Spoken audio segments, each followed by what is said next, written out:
Hope you like this. If you do, give it a thumbs up and leave any comments below. And remember to subscribe to the channel to be kept up to date on all my hypnotic bedtime stories. So I hope you enjoy the story. So as you listen to me and you begin to comfortably fall asleep, I don't know whether you'll fall asleep quicker with the sound of my voice, or with the words that I use, or perhaps with the spaces between my words. And as you begin to comfortably fall asleep, I'm just going to tell you a story in the background. And it's a story about a man who is sitting on a beach. It's a nice, warm, sunny day, and the beach is quite quiet, and he's come here to sit down and relax. And while he's sitting on the beach, he's reading a book. And as he's reading, so his attention is being drawn into that book, drawn into the story.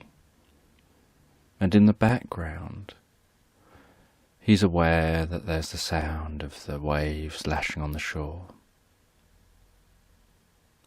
He's aware of the sounds of birds in the sky. He's aware of distant sounds around him. He can feel the warmth of the sun on his face. He can feel what the ground feels like beneath him where he's sitting.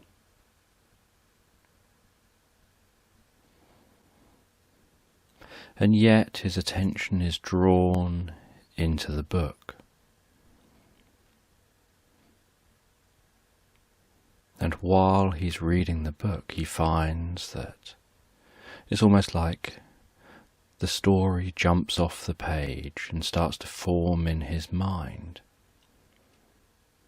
As if he starts off reading and hearing the words recited in his own voice in his mind.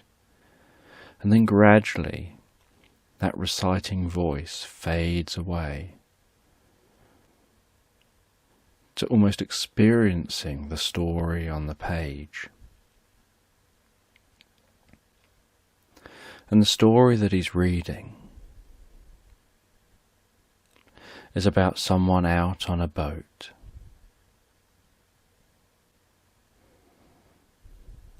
And they're heading to an island. And the boat's bobbing up and down on the water and chugging through the water. And it's a warm, sunny day while this boat is chugging through the water. And there's blue sky, perhaps some wispy clouds, but it's a warm, sunny day. And as that boat continues, so the man on the boat notices the island coming into view in the distance. And he continues on that boat towards that island.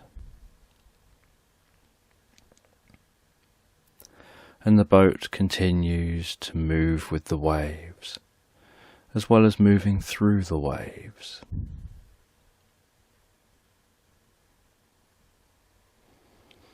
And on arrival near the island, there's nowhere to dock the boat. So the man drops anchor a little way from the island. He lowers down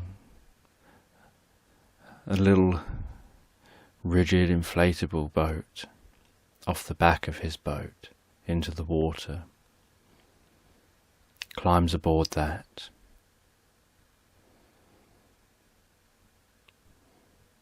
and powers towards the shore. And this smaller boat, as it gets closer to the shore, and the waves get larger. Jumps and bounces on the waves as it weaves and drives its way to the shore. And near the shore, the man cuts the engine, glides the boat up onto the beach, onto the island. And here on the island, the man can hear the sounds of tropical birds, the way the water laps onto the sand, the sound of the sand beneath his feet.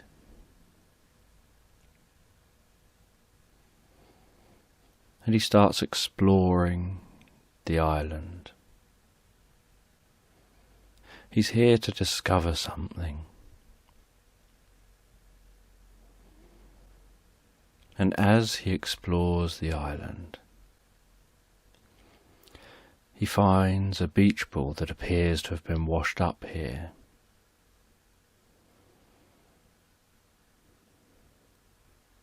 And almost instinctively, he picks up the beach ball, just to carry that beach ball and play with that beach ball in his hands. He doesn't know why, it just seemed to be an instinctive thing, that he saw it and so he picks it up and just walks along, tossing it gently into the air, spinning it slightly in the air, noticing the vivid, bold colours on that beach ball as he throws it into the air and catches it and spins it while he's exploring the island.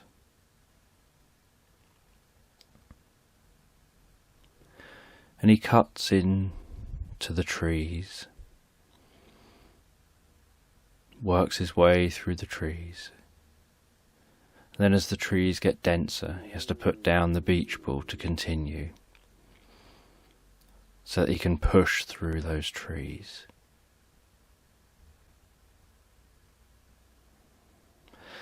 And after a while, he finds himself on the far side of this island, on a different beach. And on this side of the island, he notices that the water is far rougher, the waves are far higher. He can see dark clouds out to sea, and the occasional flash of lightning on the horizon, although it's too far to hear any rumbles of thunder.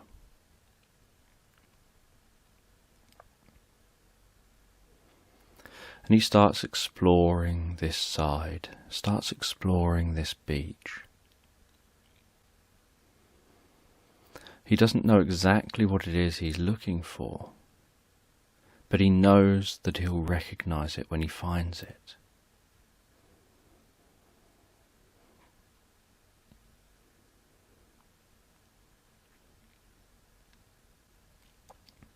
And after some time exploring,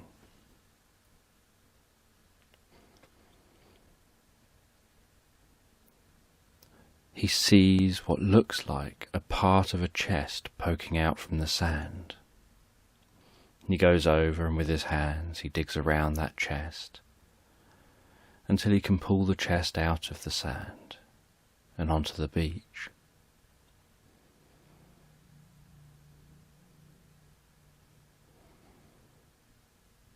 He then breaks the lock open and opens the chest.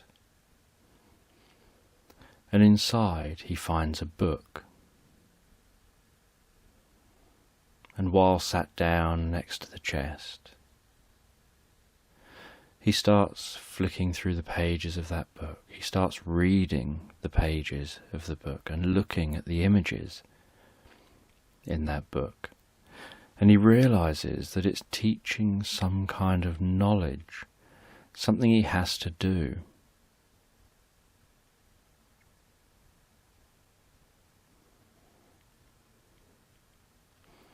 And that it's going to take a long time to do it.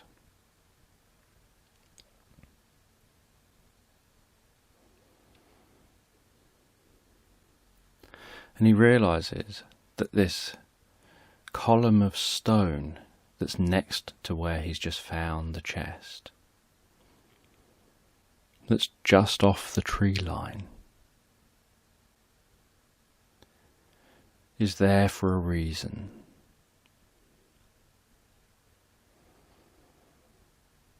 And he reads that he needs to carve a specific sculpture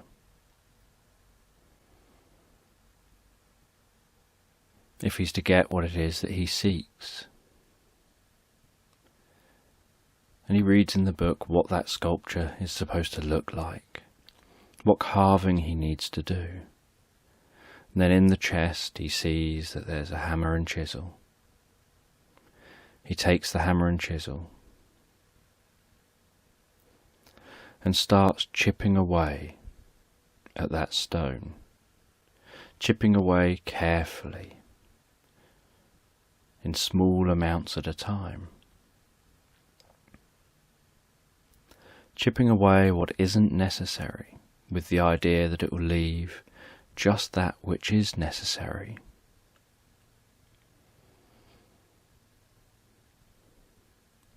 And he chips away and he chips away as the day wears on and the sun starts to set.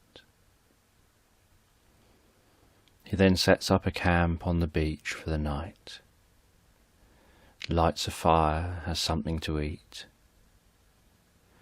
falls asleep in a makeshift tent to the sounds of the water on the shore and the sight of millions of stars in the sky. And the next morning, after having something to eat, he carries on chipping away at that stone, chipping away and carving, removing what isn't necessary, to leave what is essential. And he continues to chip away and carve away. And by the middle of the day, he begins to notice what is beginning to form, and that it's starting to look like a person. And he carries on chipping away and chipping away for the rest of the day, and then settles down again for a night, before carrying on again the next morning. And he does this for a number of days and nights, chipping away at this sculpture, removing what isn't necessary, and leaving just that which is essential.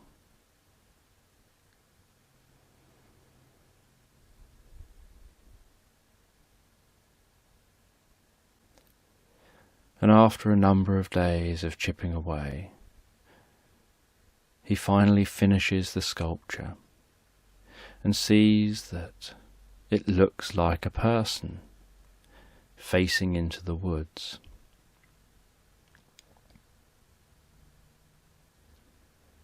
But he doesn't seem to have got what it is that he came here for.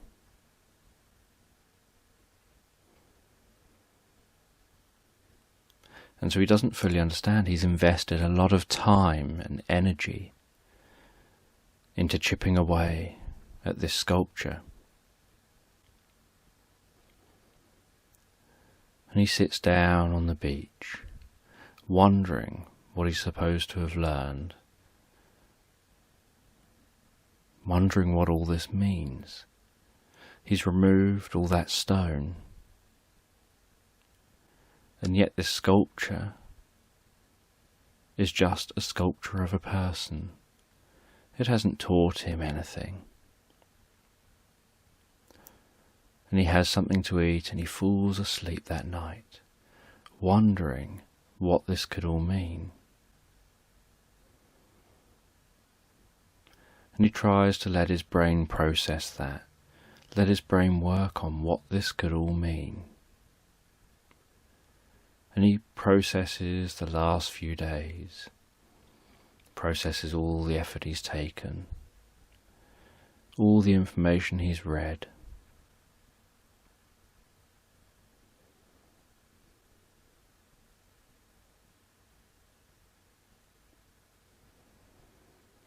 He was somehow supposed to gain knowledge from this, something that enriches your life, but he hasn't seen any treasures, and he can't figure out the clue. And then during his dream, he starts to have unusual thoughts of being too warm and taking off some layers, thoughts of being too cold and putting new layers on,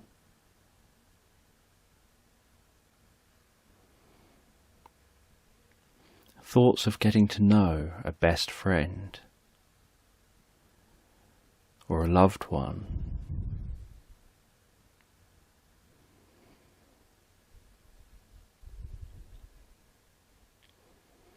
And then by the morning, he awakes, having an idea about what it is he's supposed to have learned from carving this sculpture, and from chipping away all that material and leaving only that which is necessary for the sculpture. And he realizes that this whole journey wasn't about gaining some kind of financial incentive. It's about enriching the inner life and learning about yourself and gaining a deep knowledge about yourself, about who you are, who you want to be, how you are and how you want to be, and how to get from who you are and how you are to who you want to be and how.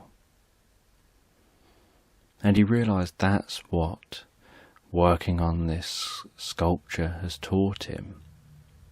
That was the insight he was supposed to gain.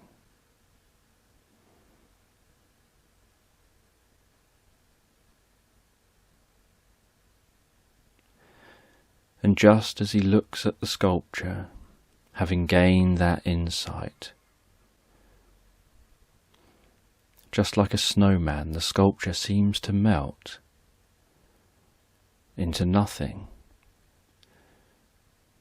Almost like it was built out of sand and the sand has just collapsed to the ground and merged in with the rest of the sand.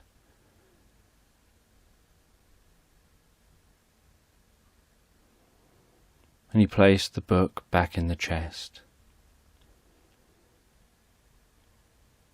And he reburied the chest and prepared for a journey back home.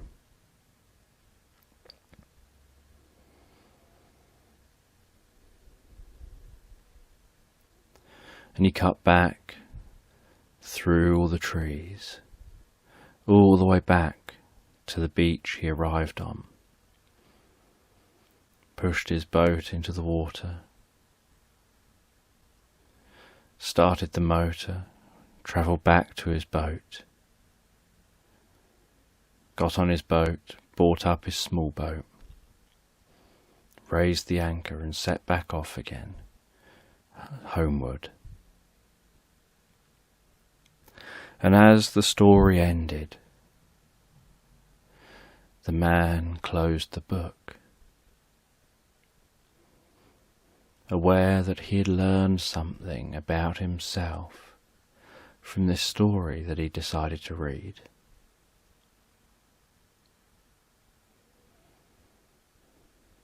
And while he mindfully processed that story, he stood up from the beach, walked down to the shore, could feel the way the sand went from dry and grainy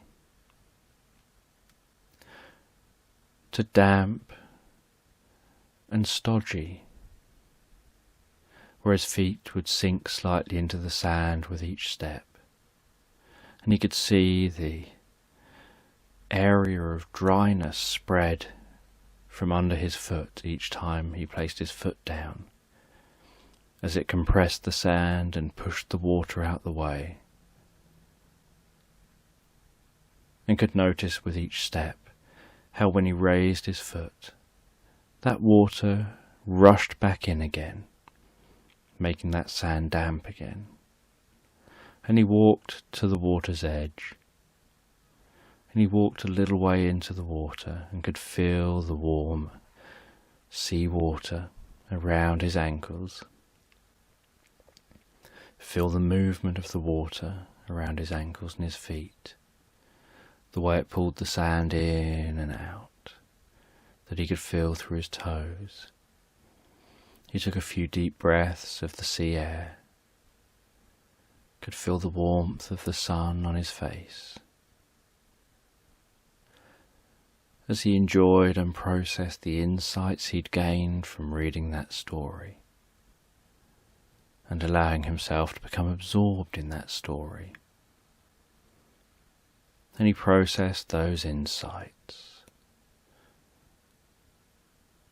as he just listened to the natural world around him and learned about who he is, how he is in this world, what his purpose is, those parts of him he likes, the parts of him he'd like to change and shift, and who he would like to be, and he learned from that sculpture.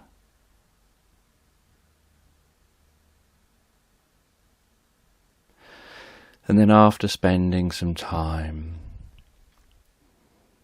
allowing all that to integrate, he then started travelling home,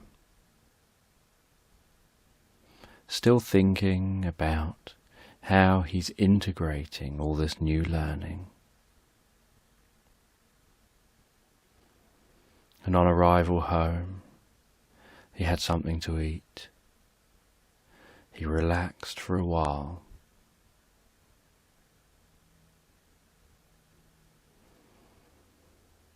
Before going up to bed,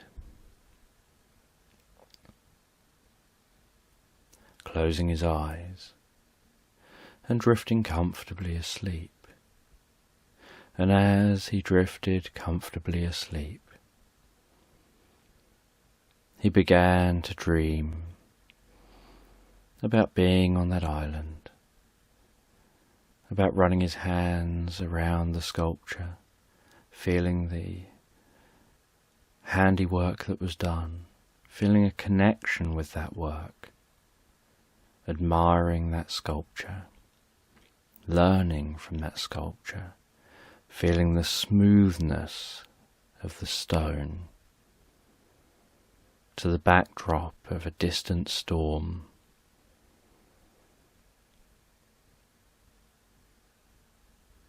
As the waves lashed on the shore, and he felt himself drawn deeper and deeper into this healing dream, as he drifted and floated deeper and deeper asleep, internalizing and understanding this in a whole new level, previously unknown, on an instinctive level.